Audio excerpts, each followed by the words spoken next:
Welcome everyone to another episode of the Old Timers Comic Book Show, where the hosts aren't all, but the comics most certainly are.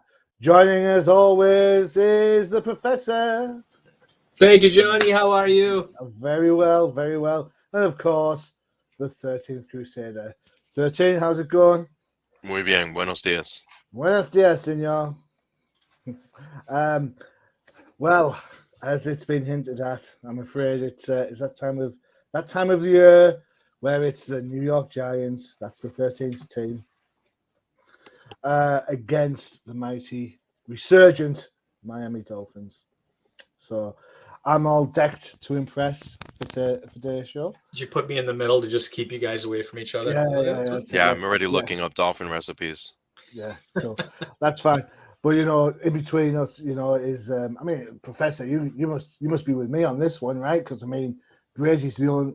You can't beat the Giants in the Super Bowl, can you? So you must be with me on this. Oh yeah. You're shouting Finns this week. I'm with the Dolphins. Yeah, I'm with the Dolphins. I never root for the Giants. Just remember, it is week 13, and anything can happen. On any given Sunday, you can either win or you can lose. Yeah, well, whatever. All right, okay. All right, so we are here talking about this week's comics. This time around, what are we going to look at? Well, we got a theme for this week. The theme for the week is things that ended too soon. Pretty much like the Giants' playoffs hopes every year. Well, at least we could say that during the regular season and not preseason like they do in Miami. You think that, but hey ho. I was watching a show this morning over here, and it said that the Giants are still in the hunt for the wild cards. Hey, my Patriots are back on top of the AFC East. No, it's not the Giants. It was the Redskins. It was the Redskins. It was the Redskins because they have a losing record right now. Hey, but the Giants can help the Patriots in the standing. You know that if the Giants win. How? I don't necessarily want Miami to win the fifth in a row either, but we could see. I don't know. Yeah, come over to this side, bud. I'm on the fence. I'm in the middle. I'm on the fence. You fall either way. I think you've angered the machine. There. That's all right. There you go. I'm going to have to put up with this. Right, let's get on to the comic books. Let's start comic books wise. The things I have to put up with. All right, okay. So things that ended too soon, like that great pizza I once had, the Finn Super Bowl chances. We'll talk about three comic book runs that ended just a little bit premature. I wanted to go with a DC book, but there's none I could think of other than the fact that DC just keep churning them out. Unless, I would have looked. I thought of, to be honest, because there's a couple of periods in time where you think that they're like DC had their implosion in the 70s, right? Mm-hmm. And so did Marvel, had a couple of them. So that's kind of where I looked for first was when that happens. There are some good books that kind of get canceled a little too soon, I think. So. Apart from the ones we're going to talk about, let's have some honorable mentions then.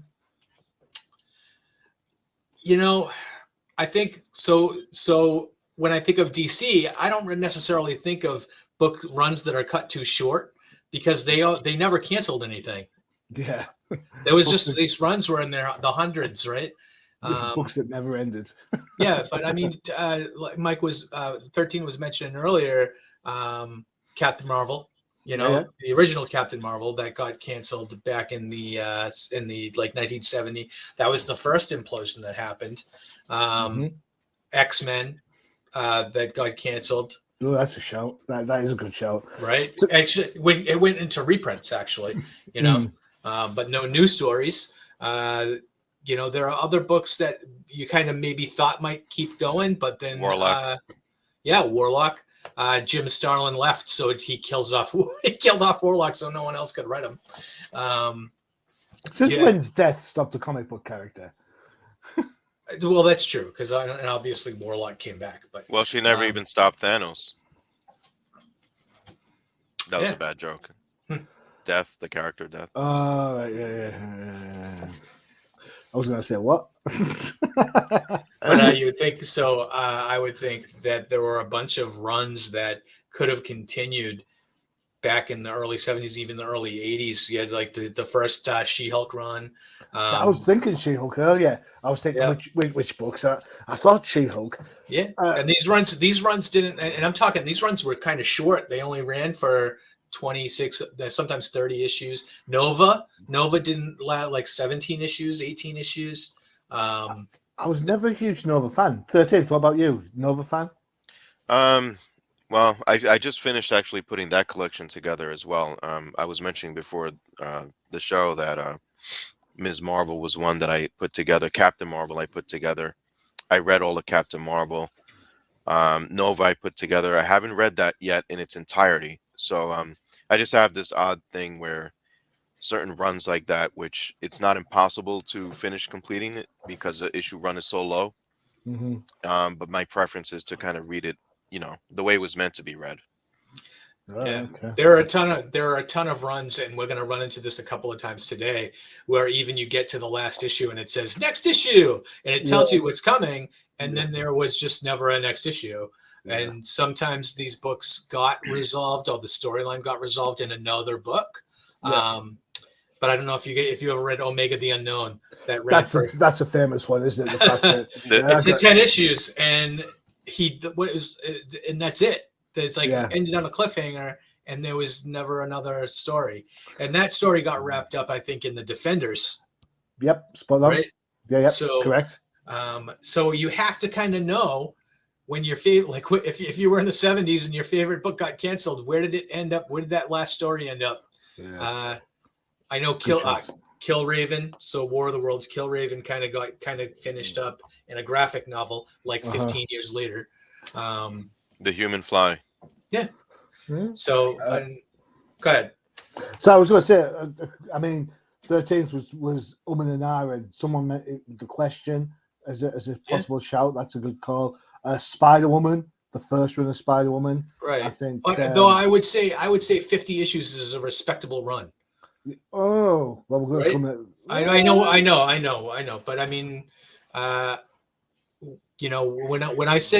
I meant too soon, like those books that got canceled too soon, like time, like maybe not time enough for them to wrap up storylines or find an audience, really.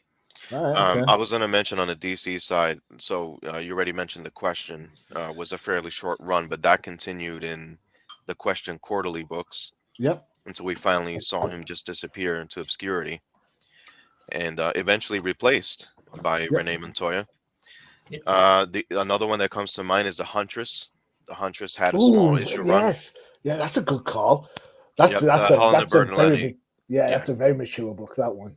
Yes, it is. And what I loved about that run was just the way it started off with the artwork, and you're like, okay, so we know who the Huntress is, but this is a different person. So obviously the distinction between Earth 2 and Earth 1. And then speaking of, I'm sorry. Wasn't that Joey Cavalieri? Yes, it was. Yep. Yeah. Cool. And then the art got much more darker towards the end of the run until it got completely, I don't know, the art kind of got lost towards the end of that run. Some great covers. Oh, there's no doubt about that. I love the crossword cover. It might be in issue 17. Seems to spring to mind, but and then that was the Earth 1 Huntress, but the Earth 2 Huntress, what comes to mind is the Batman family. So we've seen these characters all over the place throughout history, but the run in itself, where you have the interactions with the original Robin and the original Batgirl, you would see them there. And then even the Earth 2 Huntress, I believe even the last issue had a story with her in there, if my memory serves me right. And the Batman family I don't even think it cracked 20 issues. Well, the thing about the Batman family is at the time there was Detective Comics has been on the wane more times than, pardon the pun, more times than I've had pizza. And at one point, the DC were going to make a choice. Do we keep Detective Comics or do we keep Batman family? Because Batman family was doing a lot better for all the range of characters it had. And Well, it was more bang for your buck as well yeah, because they were oversized books. And yeah. I'll mention another one that comes off the top of the off my head that a run within a run was the Green Lantern Corps. So at the towards the tail end of the Green Lantern Volume 2, Hal Jordan, the books really started. The theme was really gearing towards the Green Lantern Corps in itself, Hmm. and then the run itself ended. So some people pretty much consider that the Green Lantern Corps Volume 1 run, even though it was within the Green Lantern Volume 2 run. Because there's a Green Lantern Corps book. That's correct. Right, the title changed, but it's Yeah. collected under Green Lantern. All right. Okay. Cool. All right. So there you go. There's a run-in of some classics. Of course, I'm surprised that no one's mentioned the Champions. Who? Yeah. I mean, we've talked about the Champions before, so. All right. Don't be like that about it. All right. Eesh, some people. All right. Okay. So, I'm taking grief today just because I've jerseyed up. Doesn't mean Hey, All I right. don't have any problem with you shouting for your team, Johnny. That's Yay. perfectly fine. You should be. You should be rooting. Yeah. Yeah. Oh, fins up. All right. Okay. First book up. We're going with. Of course, you complained last time about the lead-off hitter. We have dropped 13th to clean up, and we're going with the professor. Oh, and the janitor. Nah. Yeah. Well. Yeah.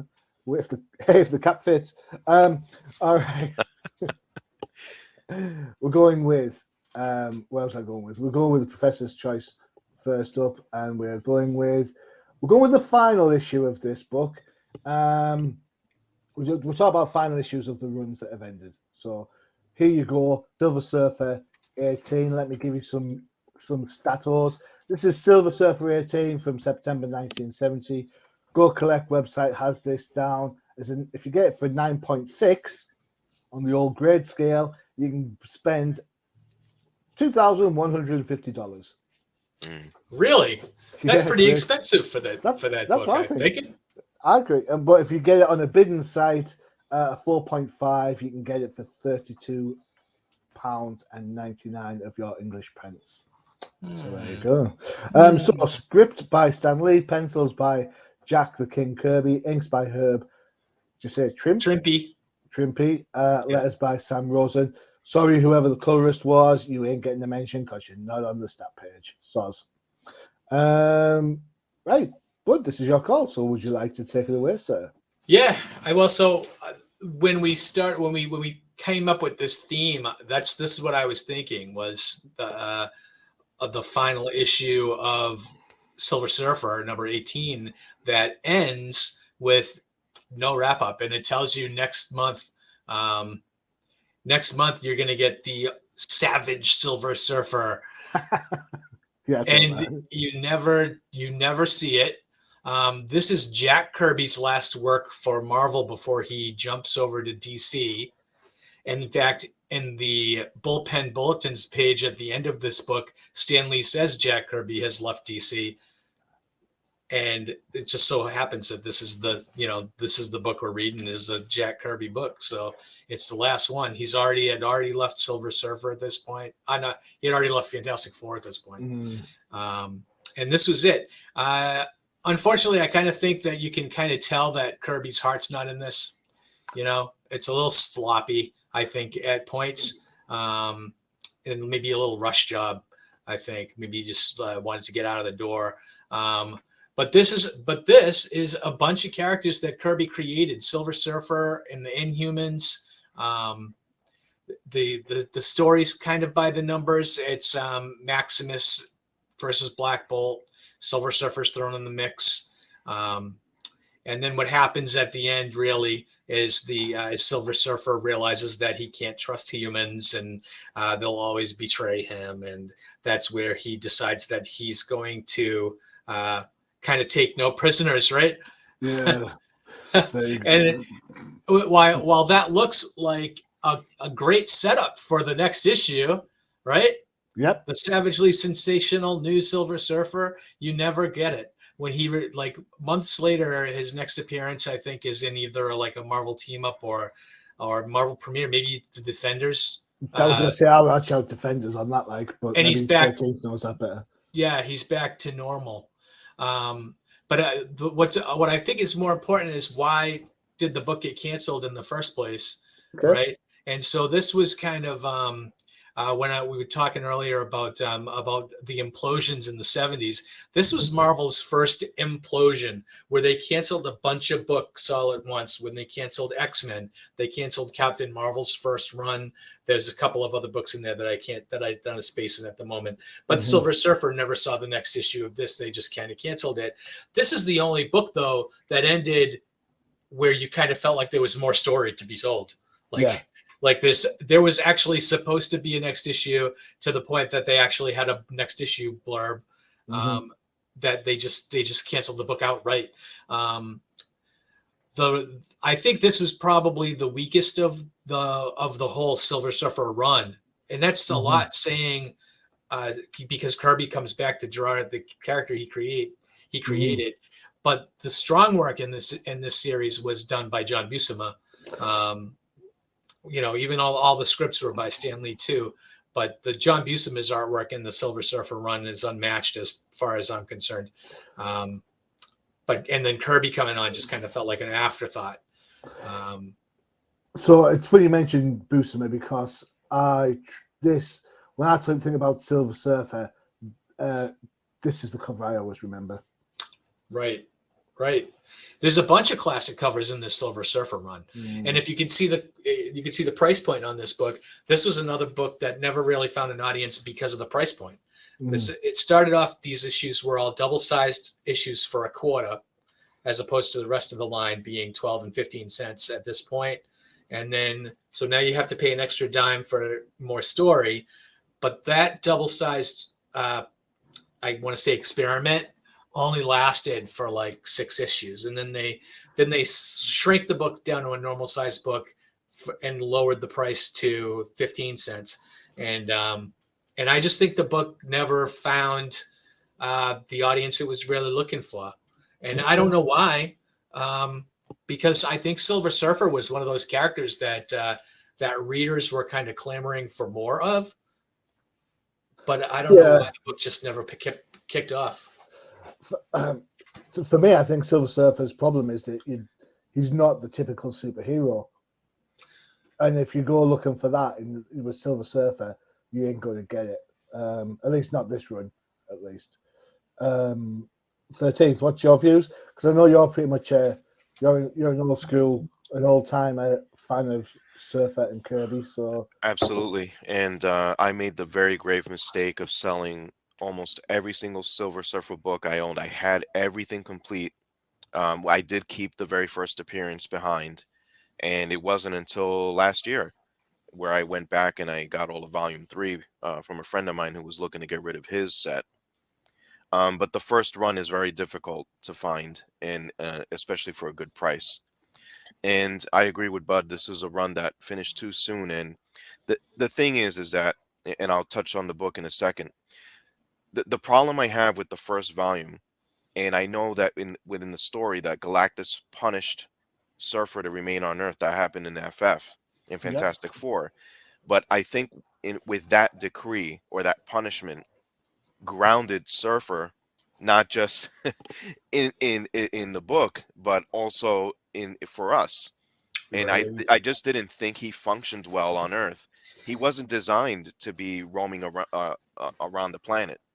And I think that it grounded him, and I think that stunted his character development. I absolutely agree with this wholeheartedly. And it limited the creator's ability to really use the Surfer for what he was meant to be. The guy was a cosmic being.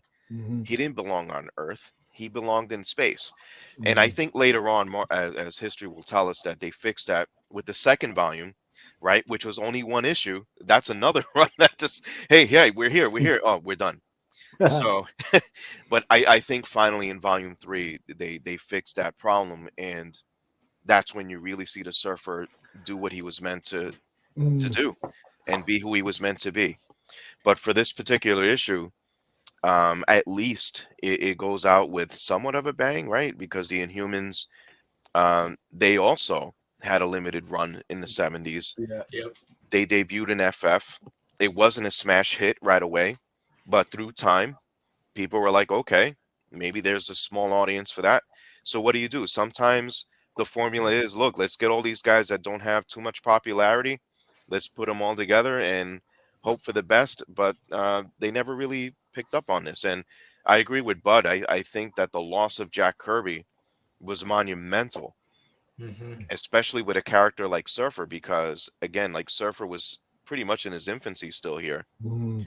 Same for all of Jack Kirby's work with characters. So didn't Steve Ditko also leave around this time? No, Ditko had been gone, I think, at this point Patty? for a while. Because So Ditko left when he left Amazing Spider-Man, right? mm-hmm. It comes back for Doc Strange, right? And some Machine Man. So yeah, so you're right.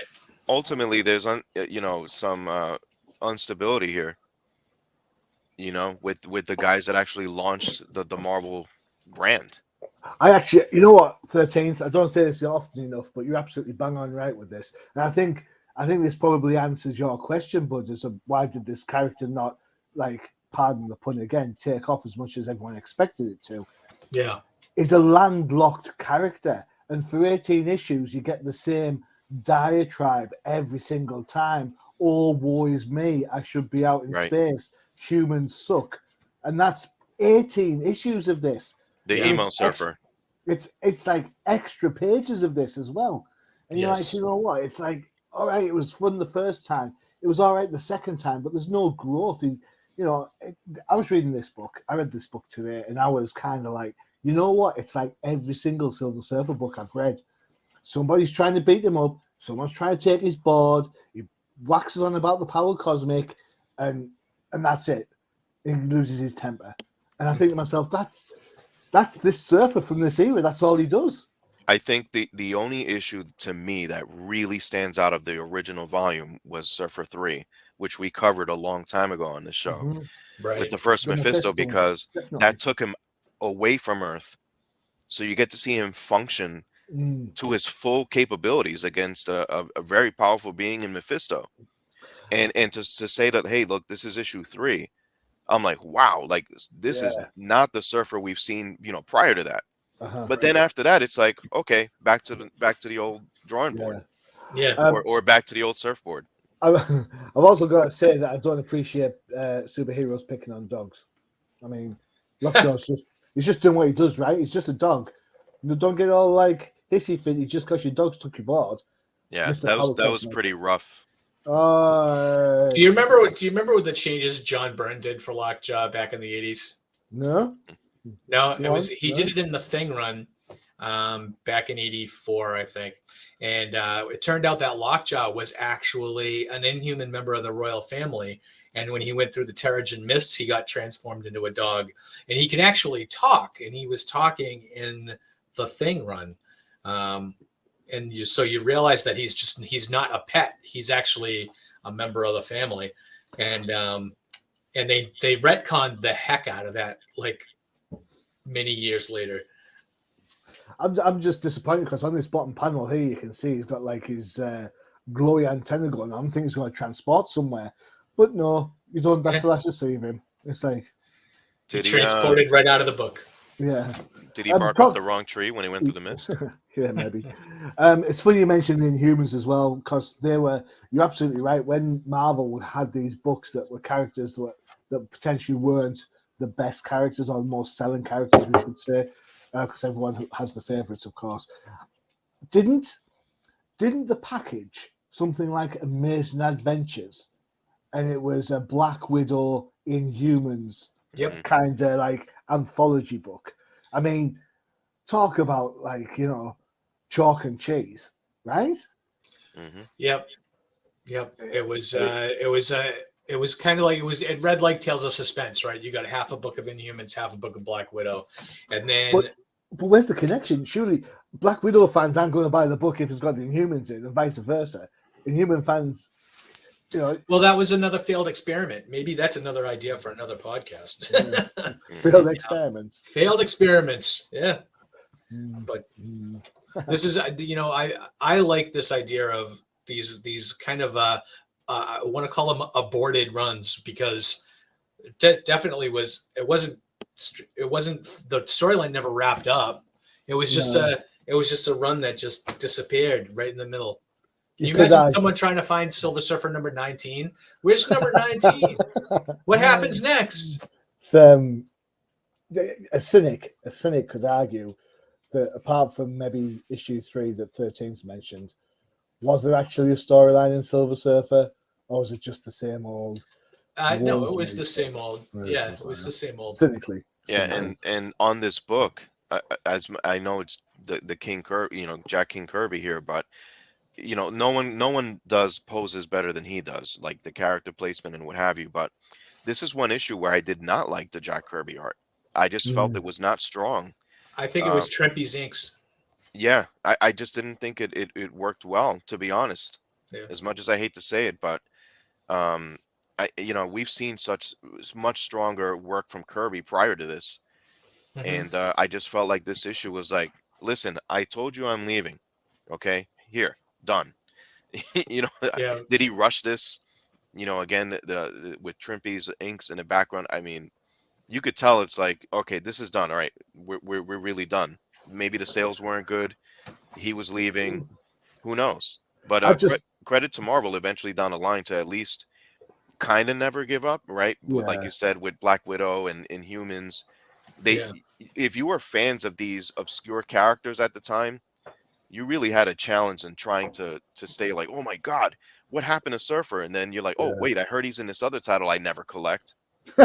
So then you have to what number, because those runs may have already been halfway through. Yeah. So it was difficult for the dedicated fans of Surfer and other characters at this time. Well, Captain Marvel was guilty too, because Captain Marvel popped up in Marvel Spotlight, the Marvel Premiere, in between his other multiple runs. Right. So there were a ton of characters that ended up with stories in Spotlight books and stuff. Mm-hmm.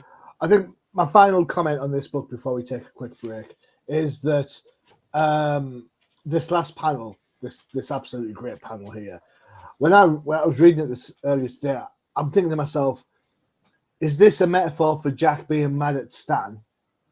Or is this a metaphor that Stan has no idea what to do with the Silver Surfer moving forward? Because I'm like, you're absolutely right. This savage Silver Surfer never appears anywhere else. It's just, he has a hissy fit, throws his board out the pram, and the next thing you know, he's back to normal again. The most savage Surfer I've ever seen was in Volume 3, where he was on Power Cosmic Overload. Yeah. And he became like this super gigantic steroid-sized surfer that was full of power. And obviously, I think the maddest I've ever seen Surfer was against Thanos. Yeah. That's it. Not even against Galactus he would be mad. He would try to bargain with Galactus or implore him to change his mind on things. But with Thanos, it just that was Surfer's button. There you go. And on that note, all right, okay. So our Twitter feeds are going across the screen there. Check us out. Hit us up with your thoughts and views on Silver Surfer. And of course, if there's any books out there that you think to yourself, we should have a look at that, by all means, get in touch. We love to hear from people. Recommend a run, recommend a book, recommend a creator. Let us know, and we can do we have the power to look at it, as they say on the $6 Million Man. Maybe we can even get a creator on. That would be nice. Yes, well, in the new year, you never know what's going to happen. Right, time for a break. Do you want some more NPP, or do you want some Crisis in the Toyverse? Giant Super Bowl highlights against the Patriots. Yeah, let me see if I've got that. I have this one.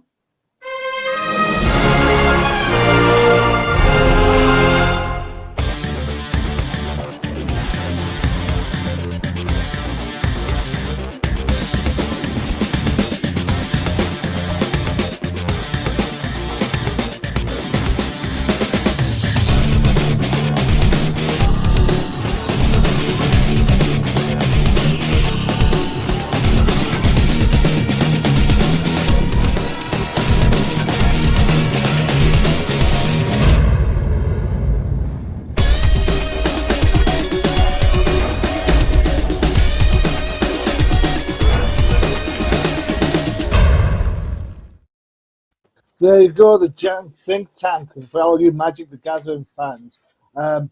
Whilst that was playing, I had half an idea. 13th, the Giants fans banging on about the Giants beating the Patriots. No one ever talks about the Bears beating the Patriots in the Super Bowl anymore. Mm. The Bears? The Bears. The Bears. The Bears? In the old time of comic book show, we have to talk about the old time losses. Can't we talk about the fans where you won like God knows how many? We could. Well, William the Refrigerator Perry. Let's talk about him. Yeah. The Bears. The Bears. The monsters of the Midway. There you go. Back in the day, if you're in the UK, you either like the Skins, the Dolphins, or the Bears. That's it. Anybody else? Or maybe the Raiders. Doing in for good measure. Right, okay.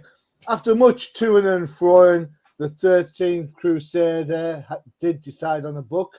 I will have to give out a quick shout out to my brother on this. This character is one of his favorite characters of all time.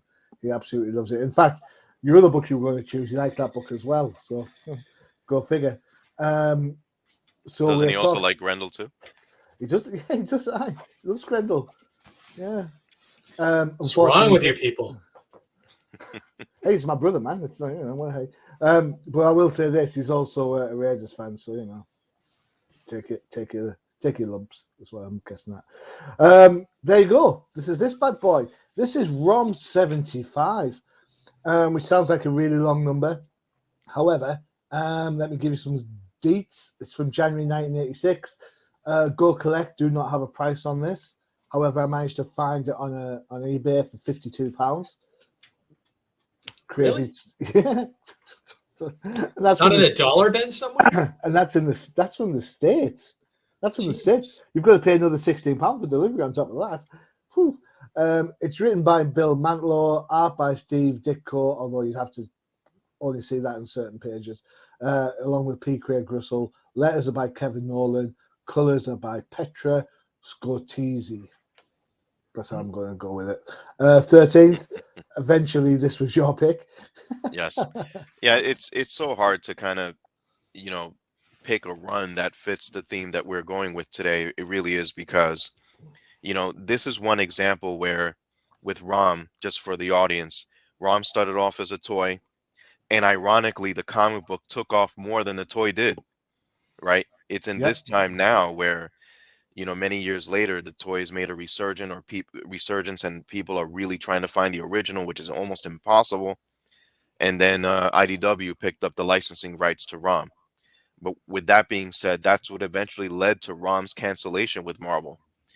The thing is with ROM, just for the audience to kind of get a brief history on ROM, he's from another planet called Galador, and that planet was very advanced with technology, and they created space knights, pretty much infusing their human bodies with technological armor to go out into the spaceways and fight the Dire Wraith.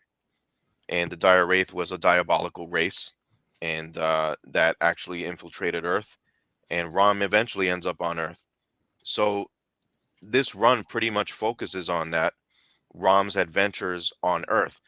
Just like the Surfer first volume, this character was relatively grounded to Earth for a long time, not just in the run, but in over the course of the years where the run existed. And I felt like that stunted ROM's growth to a degree. But what made ROM interesting were the later issues where you start seeing more of the Space Knight Squadron, as they were referred to, or the Gen 1 or the Generation 1 Space Knights. You get to see that ROM was the greatest of them all. He united them all. They respected him. He stayed true to his mission. And there were some crossovers here and there with the actual Marvel Universe proper. You'll see certain heroes throughout the run. And, again, the foundation was that this was a toy. Mm-hmm. And Marvel was given the task of, what can we do to give this toy a background story? And just like we covered many episodes before with the Transformers, Hasbro went to Marvel and said, hey, what can you do with this? And someone said, we'll copy the Silver Surfer and do that instead. Yeah, Rom had some highs and lows. You know, he definitely had his emotive moments throughout the run, but I think what got readers hooked was the fact that this was kind of almost a self-contained story. Mm, And if you really wanted to get away from the Marvel Universe proper, you can, but every once in a while they'll give you a hint mm. of, remember, he's with Marvel, so they'll have the Hulk in there or the X-Men or whatever it is. And Does he team up with Daredevil at one point? Or is it no? I don't remember that. Well, maybe it's just me dreaming. I don't know. But issue 75, right? Yeah, So the run was pretty much drawn by Sal Buscema and mm, obviously written by Bill Mantlo, who I feel, we got to do a special on this creator at one point agreed. because I totally agree on that one. To be fair, yeah. he's touched so many different types of characters, and it seems like he's the master of the impossible. Here's a toy, go go wild with it. And this is what came out 75 issues later for Bill Mantlo. Sal Buscema was the primary artist, but then towards the tail end of the run, you have Steve Ditko. And to me, that came as a little bit of a surprise. And unfortunately, I felt like the art fell a little bit off. Tell me Uh, about it. This just and it's more evident within this issue. So, Brandy Clark, who is Rom's girlfriend, they pretty much established a relationship from issue one, where they met, and through time they were closer and closer.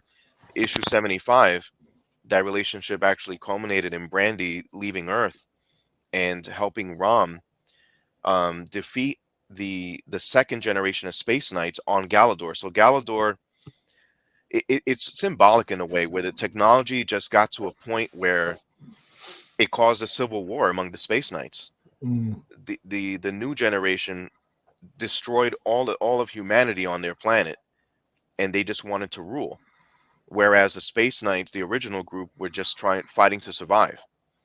And the way the technology worked was their bodies were housed somewhere else, or the humanity, so that they could escape their armor one day once the war was over. because that wasn't it the Galadorians, if that's what we're going to call them. Yeah. It was like a sacrifice. They had Yes. to sacrifice themselves to join Correct. the Space Knights to then go off and fight the Dire Wraith. That's correct, and it was Yeah. considered an ultimate honor, and Rom was the greatest of them all. And that's the thing. Like this issue, I think you have a good ending, but do you? No. Right? Because the Civil War, reached its height right here, where Rom is fighting the Dominator, who was the leader of the new generation of Space Knights, and ultimately they're fighting for survival, and they all think that their humanity is lost. But Brandy actually helps Rom find his orb, which contained his soul, if you will, or humanity. Hmm. And this is all very symbolic to me because, yeah, the Gen 1 Space Knights, whoever was remained, won, but they all lost their humanity except for Rom. So Rom and Brandy become the Adam and Eve of Galador. So I thought that was kind of symbolic, where their whole race died, but now they're gonna stay on a planet and start a new race. Um, I have a little Jeopardy question for you guys. Go on then. What does ROM stand for? It'll be the MLB machine. Hopefully. Nope. Nope. Wrong. Any ideas, Professor? No, I have no idea. Read only memory. Yeah, Oh, that's the computer thing. No, Which is, that's the actual character, the toy. I thought it was read only Marvel. No? Oh, there you go. That would have worked better. Um, Ultimately, where I'm gonna close with this is at the end of the book. It says the beginning, where the Civil War is done. The Space Knights, that they don't regain their humanity, but they're still gonna be alive within their armor. They're trapped within their armor, but they're basically gonna protect the Skyways. But then the last panel says the beginning, and at this point, I'm like, okay, how do you get out of this? Right? It's actually a happy ending. It's issue 75. Do you feel that the run was long enough, or do you feel like this really was the beginning? Were they gonna have children? Would there be a new generation of Space Knights? Um, or in reality, right, Marvel lost the licensing rights to continue publishing ROM books. And it wasn't until many years later that another publisher picked up the license for ROM and went with that. Let me answer your question. No, no is the answer to your question. Did it end two shoots? No, it did not. 75 issues, and there's no dire wraiths. And I don't give a crap about it. If I'm reading a ROM book, I want pathos, I want dire wraiths, I want people in danger. This is really bad drawn robot that fights other badly drawn robot. The reason why I picked this is because ROM had a pretty good following by the end of this run. And for years, people clamored for try to get the rights back and bring ROM back, even if it's a cameo or something like that. And ROM has its following.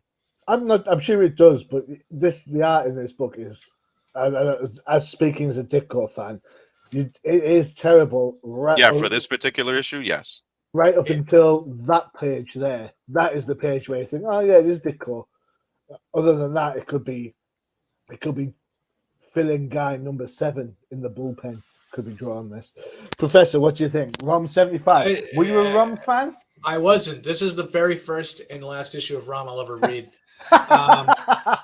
The robots all looked like Rock'em Sock'em robots. You remember that? Cyborgs. You remember that toy? Yeah. I thought. 1, 2, 3, 4. Let's start a robot war. Yeah, that's what I kind of thought they looked like. And I wasn't really aware of the whole ROM story. I'm way more familiar with the dire wraiths that they mention in this, but they're not in it. But because they figured in a couple of issues of Avengers and a couple of issues of X-Men that I remember kind of fondly and being very scared of the dire wraiths because I was a kid when I was reading those books, and I was like, oh, they have that like dart tint thing that goes in the back of your neck and you turn to dust. That was nasty. And then I'm sitting there going, okay, so is this whole run they turned into robots so that they could face the dire wraiths? Because I imagine at that point, if you're a robot, you're immune to their kind of their sneak attack there. But anyway, that question never got answered for me because I'm not going to read ROM. But yeah, this book to me, it did feel like an ending, even though it said the beginning on it. And at the if this was going to be my first issue of ROM, it would have been my last issue. Does that make sense? Yeah. I mean, I've got to be. I can't believe I'm going to do this on week 13. I'm going to, against the Giants, but I'm going to stick up with the 13th Crusader on this. 13th, some of the early ROM stuff, you're absolutely right, is top notch. Mm-hmm. For a toy line, absolutely. For any line. Yeah. I remember this one particular issue. My brother had it. As I say, he was a massive ROM fan, and the dire wraiths kidnap a kid, and they go down to the earth. The book ends with ROM digging into the ground to find this kid because he's promised he'll protect him, and he's just digging into this. I feel it might be in the 40s. I'm not quite sure, but and I remember reading this book and being emotionally like, "Oh my god, what's going to happen?" Could never find ROM again over here for this. I don't think we even had the toy. So there you go. To us, it was just like, "Oh look, it's another comic book." So there are some absolutely corking and cracking issues of ROM out there. Mm-hmm. My problem with this issue is that this issue feels so far devolved or evolved, depending on your point of view, from the original mission statement. Yep. That they gave up. They gave up the humanity to go and fight the dire wraiths. Mm-hmm. You shouldn't be able to just happy ending it out, but yeah. One of my gripes too with the Ditko art in this book, as much as I love Ditko, Brandy reminded me more of Betty Brant than anybody else. Agreed. I have a question about the toy. It wasn't a small toy, wasn't it? Was it? It was a bigger. It was a big version of. It's like a Action Man size. Do you guys have Action Man? It's like a 12-inch doll. Yeah, it was like a 12-inch robot figure. Yeah. Okay, yeah, because I think my brother had a ROM when we were kids. You know what we should do? The eyes lit up. Yeah, yeah. And we should get Bobo on it. I bet Bobo's got a. Oh yeah. Let's ask Bobo. Yeah, we'll go ask Bobo. Those things aren't cheap. If whoever has them, and you don't see them at conventions too often. That's for sure. I've only seen one ROM toy at a convention. I didn't even bother to ask for the price. It was kind of kept behind the table, and it's like, ask for the price. Yeah, okay. I'm good. If I gotta ask, I can't afford it. Exactly. I have a funny story about that, but we'll get back to that later. I don't think this issue represents ROM in a good way, to be fair. I think if ROM was going down this route, as you would say, then yeah, fine, end the book. But if it was going back to its original, I suppose the war with the dire wraiths, well then you know what, I would read that. So there you go.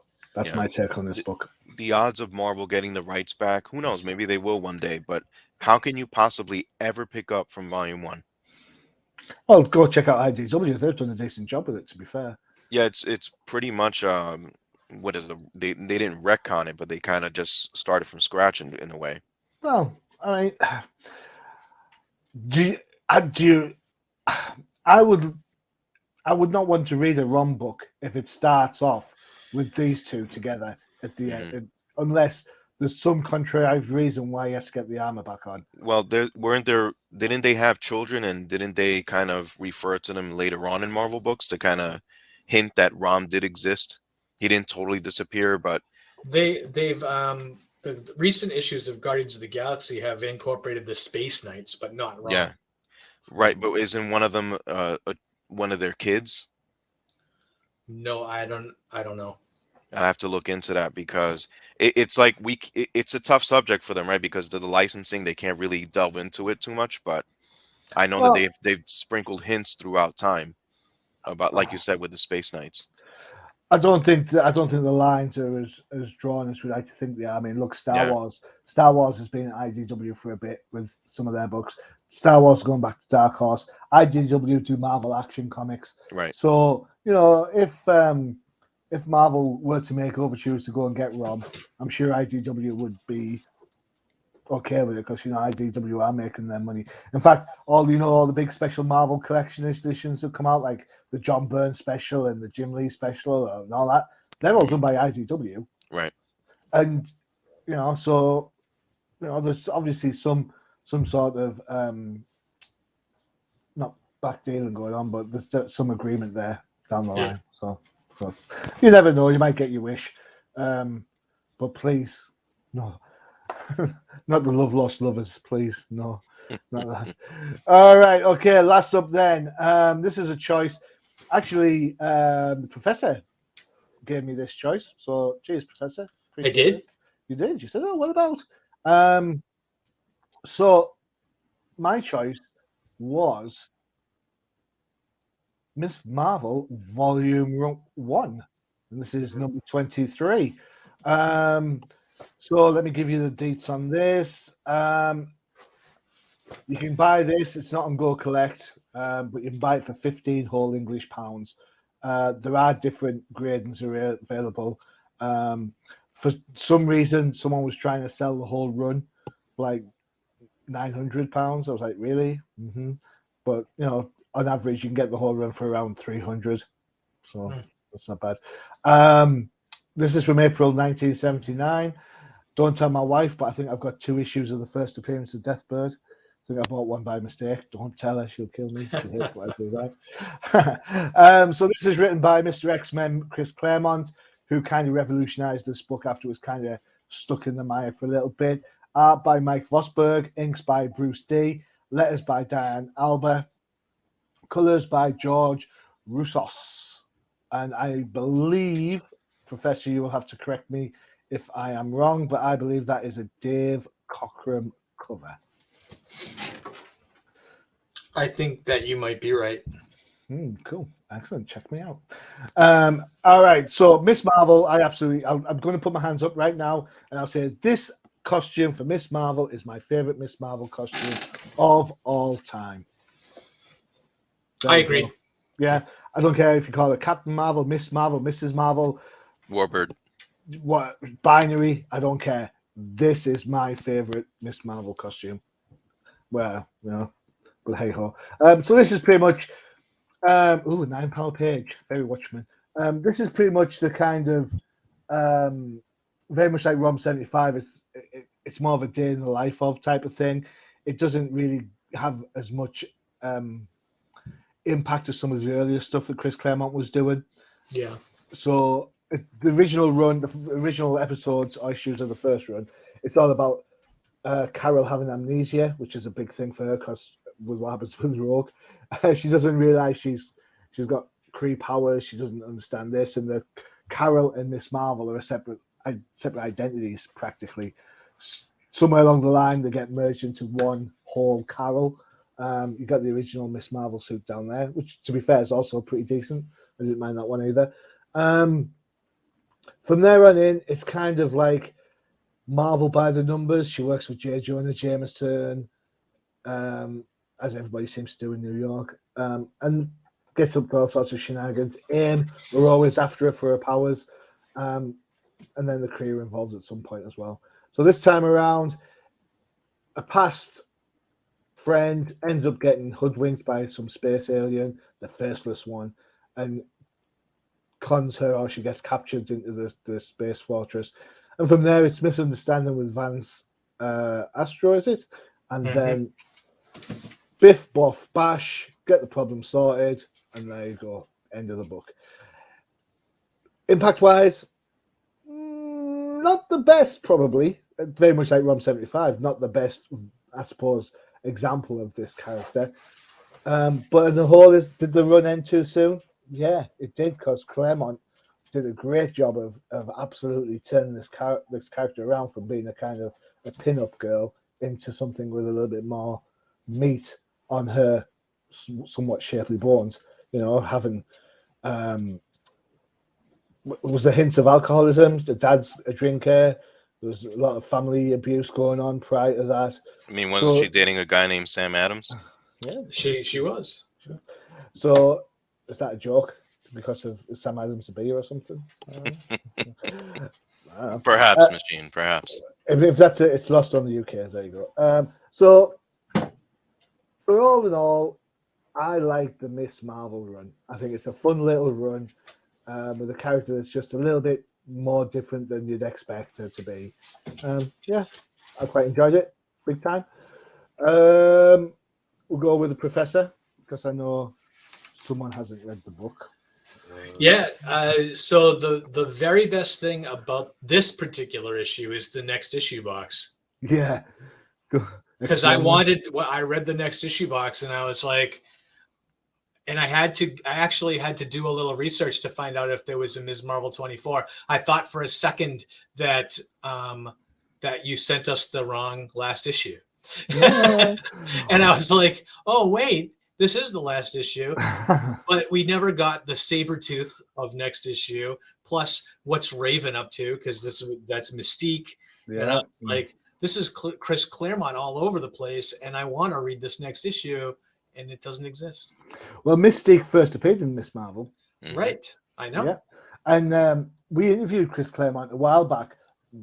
A couple of years ago. Yeah.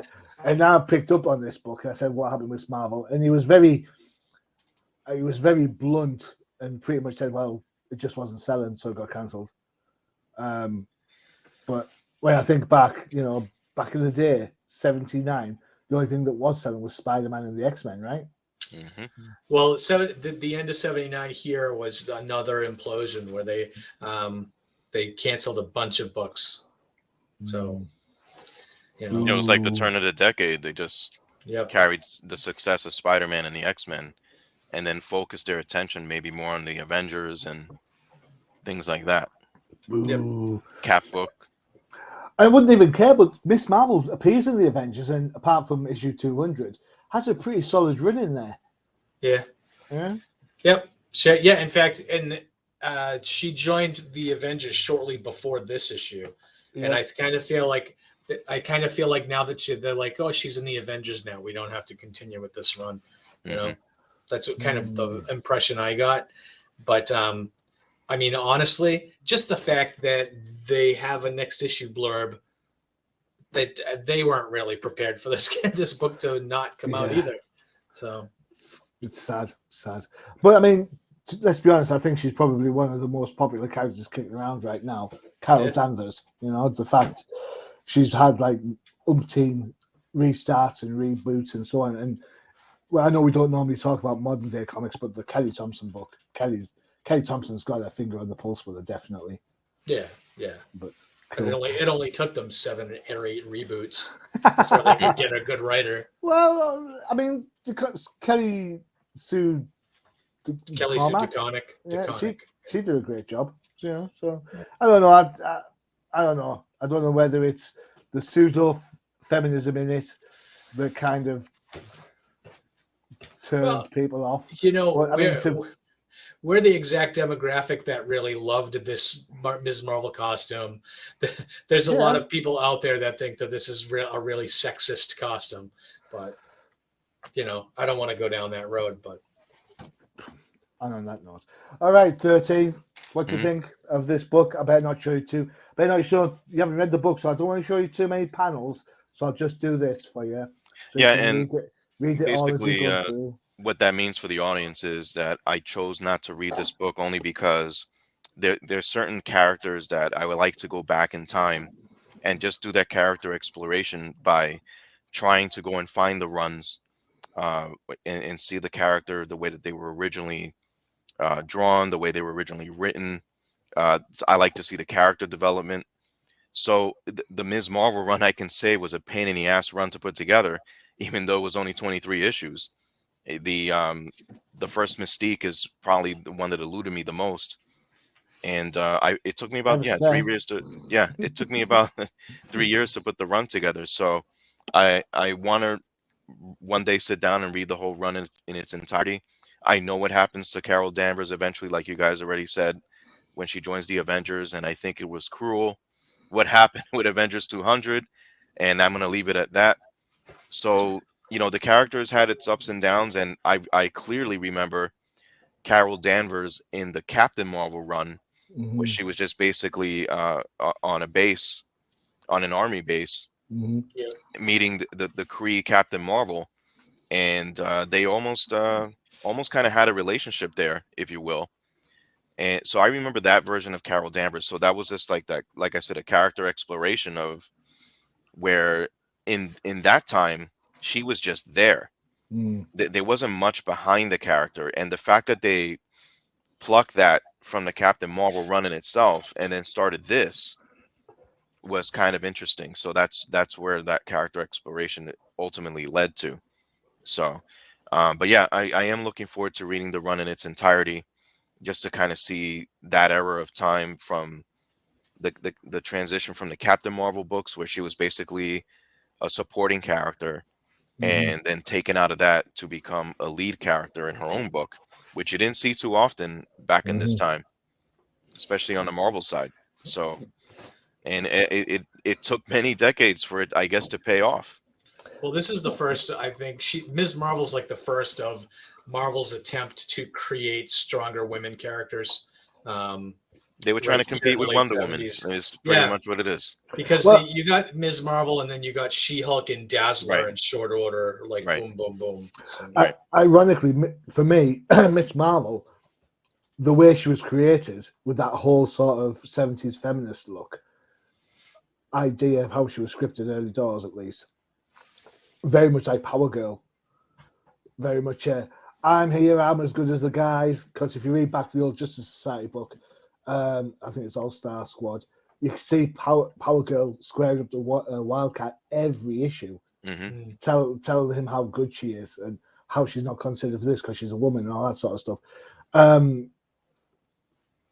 don't know. Is that just too much in the face for people at the time to read? I don't know. What was in Wildcat's face? I loved. For me, I love both characters. from the inception onwards. I like characters that have a little bit of something about them and just don't fall within the usual trope. Valkyrie was the worst for that. Yeah. As far as the women's lib movement and everything. And I don't want to say, when I say the worst, I don't really mean the worst, but I mean, when they introduced her in the Avengers, she was actually the Enchantress at first. And then she became her own character for the Defenders. And even then, the Defenders, the first couple of years when she was in that book, she was in everybody's face about her strength as a woman and, girl in all power. honesty, the Defenders was really an experiment run with castaway characters. Yep. Cool. Excellent. So there you go, guys. 3 books, 3 runs, some longer than others, that potentially ran out of steam or were cancelled before they got really, really, really interesting. All right. So, as we've alluded to, there was an issue 24 of Miss Marvel scheduled. It is going up against Sabretooth. The story can be found, if I get this right, it's Marvel Superheroes number 10. It'll have the tagline Summer Special on it. It's also got a story with the Vision and the Wasp. Vision and Scarlet Witch, and I think the Wasp's in there as well. So go check that out. That's really hard to find. I couldn't find a copy of that. But hey ho. All right, there you go. 3 done. Another show in the bag, just in time for kickoffs. Yeah. Come on. Do we have predictions, gentlemen? Oh, you're not playing till tomorrow. I'm not playing till tomorrow. I get the Bills and the Patriots. That's going to be their biggest game of the season. So up till now, yeah, it's the biggest game of the season for sure. Yeah. Who beat you week 1? Just saying. Yeah, but Yeah, but it's week 1, isn't it? What's the score for the night? 13th. 13-0. To the Giants. Okay. I wish. I don't know. You'll be the first person I message if the Giants win. This is where Johnny's gonna block me for a few days. Once the Giants win, so. Dude, I'm a Dolphins fan. I'm used to us losing. However, I will laugh if the game is decided by 2-0 because of a safety. Hey. Did you remember the Dolphins beat the Bengals on a walk-off safety in overtime? Yeah. What are the Vegas odds on that? Yeah. What was I going to say? It's going to be a tie. 13-13. There you go. That would be funny. Everybody wins. We'll have to do a live drinking show if that happens. Yeah. All right, guys. Thanks very much, Professor. Thank you for spending the time. Don't forget to check out the UCPM for all your favorite shows, including Professor No Prize Podcast, all about Marvel Comics and Disney Plus. There you go. And of course, don't forget to check out TDC. The latest episode is on the UCPN, guest starring this guy down here. Oh. Not Rom. The 13th Crusader took a guest starring role, had a great comment about the new Catwoman book. So you enjoyed that. Oh, yeah. ROM, read only Marvel after that. No comments. And of course, you've got Outside the Panels as well for all your interviews and such like. Gents, are you ready for some football? For everybody else? I am ready for some football. I'm ready for some football. All right, everyone else, adios, and see you next time. See ya.